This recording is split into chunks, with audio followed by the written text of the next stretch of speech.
24-এর পরে এরকম কাউকে আবার চোখ হারাতে হবে, এটা আমরা কল্পনাও করি না। যারা এটা করেছে অবশ্যই তাদেরকে আইনের আওতায় পাকড়াও করে এনে শাস্তি নিশ্চিত করা উচিত। এই সন্ত্রাস ফেসিবাদেরই ছায়া।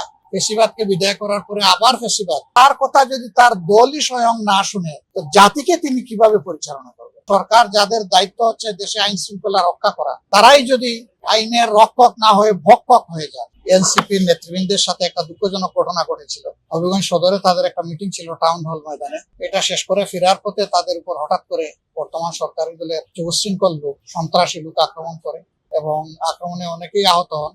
এর মধ্যে গুরুতর আহত হয় আলিফ। সে খুব গরিব পরিবারের একটা সন্তান। মা মানসিকভাবে অসুস্থ, ভারসাম্যহীন। বাবাও অ্যাক্সিডেন্ট করে ঘরে পড়ে আছে।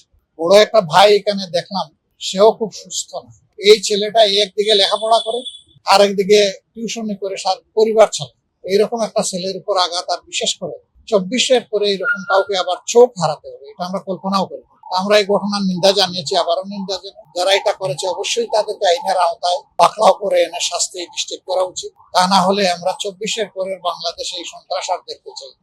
এই সন্ত্রাস ফেসিবাদেরই ছায়া।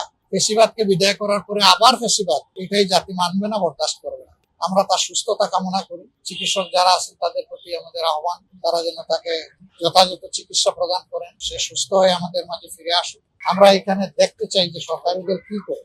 তাদের এই সমস্ত লোক যারা সন্ত্রাসী কার্যক্রম পরিচালনা করেছে, এটা খুবই দুঃখজনক। পরে আমরা দেখলাম যে এই ঘটনার তারা যখন বিচার চাইতে যাবে, থানায় মামলা করতে যাবে, তখন তাদের মামলাটা পর্যন্ত করতে দেওয়া হচ্ছে না, নেওয়া হচ্ছে। বহু সংগ্রাম করে তারা গিয়ে পরে একটা মামলা দায়ের করেছে। এটা কেন হবে? কারো বক্তব্য কারো পছন্দ না হলে আরেকটা বক্তব্য দিয়ে তার জবাব দেবে।